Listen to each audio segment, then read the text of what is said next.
Welcome to the Sleep Atlas.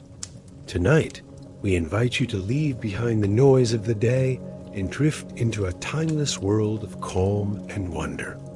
As your breath slows and your thoughts grow quiet, imagine a place where stories bloom like flowers in the dusk, soft, ancient, and endless. Let your body relax, let your eyelids grow heavy, and allow us to guide you gently into one of history's most whispered dreams, a night in the hanging gardens of Babylon. Chapter 1, Daily Life Immersion. The stone beneath you is warm, kissed gently by the rising sun. A soft breeze dances through hanging vines, rustling delicate leaves that brush your skin like silk. Somewhere above, water trickles, not in a rush, but in a slow, eternal rhythm, flowing gently from terrace to terrace. The sound is steady and lulling, like the breath of the garden itself. You open your eyes. Above you, immense fronds sway slowly, painted in dew. Pale blue blossoms, the color of moonlight, drift lazily on the water's surface in carved stone channels. The air is heavy with the fragrance of jasmine, fig leaves, and wet earth, an aroma that clings to your skin like memory. You sit up, slowly, wrapped in a linen cloth light as air. The floor is mosaic, worn by bare feet and morning rituals. Your steps are quiet. Around you, the garden seems to exhale. Palms and cypress trees stretching into the golden light, vines coiling around white pillars, soft shadows moving like water across the walls.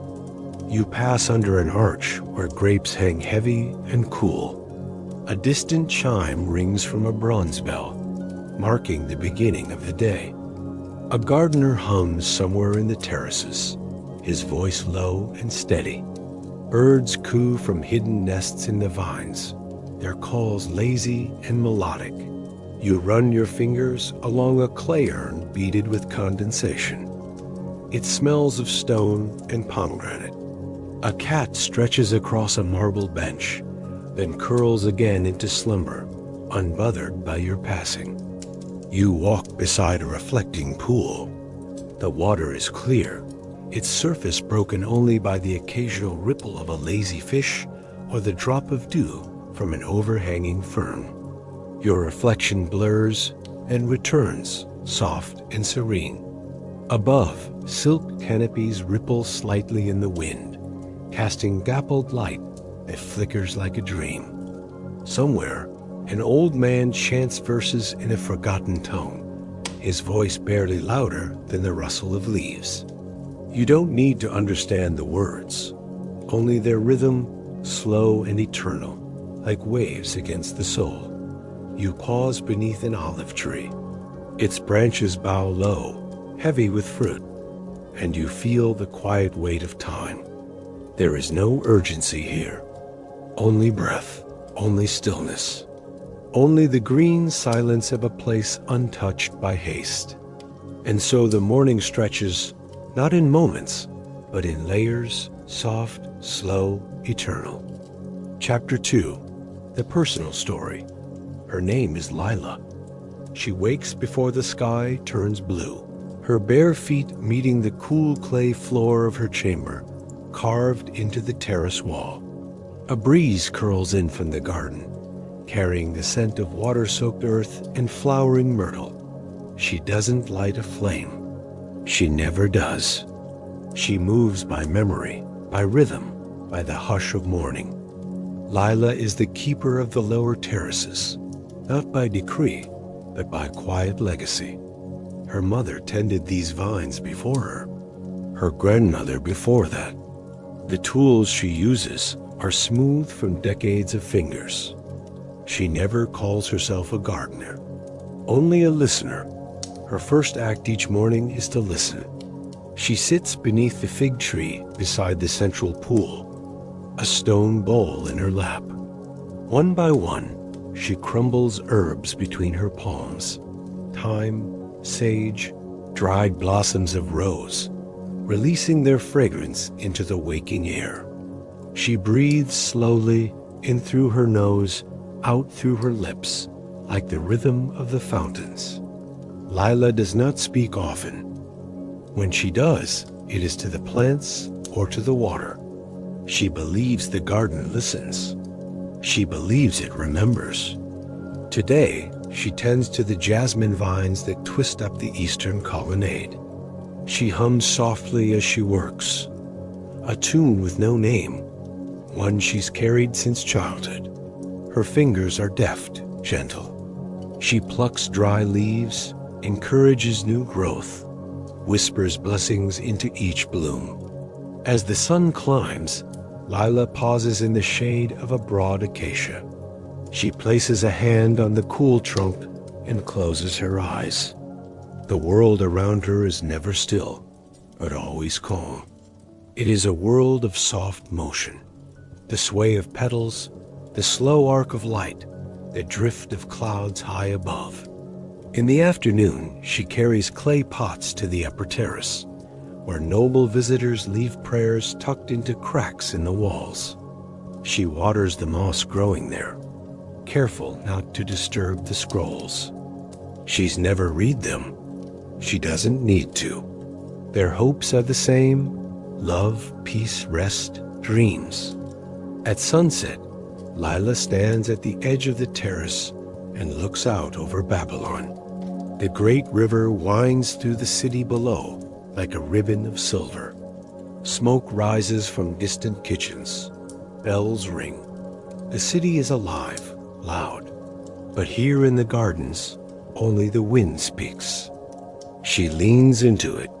Later, she lies on her mat beneath a canopy of woven silk.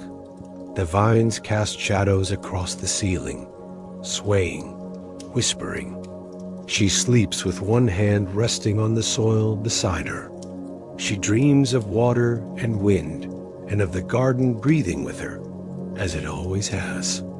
And so her day ends, as it began, with stillness. Chapter 3. Mystery or Cultural Deep Dive. There is a place in the uppermost level of the gardens, rarely seen by the common eye. A stone alcove behind a curtain of ivy, hidden between two walls of swaying papyrus. In the hush of twilight, it hums, not with music, not with speech, but with something older, something nearly forgotten, a soft resonance, like the breath of the earth itself. Here lies the chamber of wind and water, a sanctuary built not to be seen, but to be felt. Within it, a fountain sings in a pattern no one has ever written down. The water flows through spirals carved in stone, winding into a basin shaped like an open palm. At the center, suspended by some invisible design, a copper orb floats, motionless, glowing faintly in the dusk light. No one quite remembers who built this chamber. Some say it was crafted by the same minds who built the ziggurats, those who studied stars and silence. Others say it came later, a whisper gifted from a traveler who crossed the deserts barefoot, carrying nothing but a reed flute and a scroll of forgotten songs. The orb has no inscription, but the elders believe it listens. Lila comes here when the air is too heavy, when her thoughts stretch too far. She enters barefoot, always barefoot, and sits cross-legged on a slab of polished basalt. Around her, the walls breathe. Or perhaps it's only the sound of the wind moving through narrow vents carved into the stone. Designed, it seems, to create tones when the breeze is just right. Today, they sing in E minor. No one prays here. There are no gods in this chamber, only the ritual of stillness. She closes her eyes. The world slows. The dripping of the water becomes a metronome for the heart. The faint ringing of copper against stone reverberates like memory in the chest. You do not need to understand this place to feel it. It is said that the king once came here in secret, long ago, when his sleep would not come, even with poppy note and saffron wine. They say he returned night after night, cloaked in silence, and left offerings of lapis, of sandalwood, of dried figs wrapped in silk. He never spoke of what he found. No one does, because the chamber is not about knowledge. It is about forgetting. Forgetting worry. Forgetting the noise beyond the gardens. It is a place of surrender. And as the stars appear one by one above, the wind sings its final note for the night, and the copper orb, just for a moment, glows a little brighter. Chapter 4. The Other Side. Above the misted terraces, past the fragrant vines and mosaic paths, lies the royal pavilion, a quiet dome of marble and linen, hidden among the palms. Here the air is thinner, cooler. The world below blows into a tapestry of muted golds and soft shadows. This is where the prince sleeps. Not the prince of war or decree, but the prince of silence, the youngest of his lineage, who never sought the crown. He is known only to a few, and to the garden itself. His name has been etched on no tablet, spoken in no court. But every evening, his shadow moves softly through the upper walks, wrapped in wool, barefoot, alone. His chamber is round, encircled by fine curtains embroidered with stars. The roof is open to the sky, a single circle carved to reveal the moon's face. On cloudless nights, the moonlight spills across his bed of woven silk and cedarwood, casting silver across his skin. He sleeps not in luxury, but in ritual. Before nightfall, he rinses his hands in rose water, breathes in frankincense, and lights a bowl of myrrh that smokes gently beside his pillow. He drinks only a few sips of warm goat's milk, steeped with crushed lotus. His bed is low, his sheets pale, his presence quiet. He listens to the garden. From his window, he hears the murmur of the fountains below, the flutter of linen in the breeze, the slow groan of the trees as they sway. He does not speak. His voice, they say, is soft and rarely heard, like the wind before dawn. Sometimes he writes in a journal bound with bark and gold thread, but he never signs his name. Only lines of drifting thought, dreams of walking through clouds, of music made of sand, of a river that never ends. The servants enter only once a day to bring fruit, change water, sweep leaves from the floor. They never wake him. He sleeps until the stars are gone, and wakes only when the light returns to the sky. His dreams are long, not vivid, not restless, but wide, slow, and blue. He has never left the gardens, not once.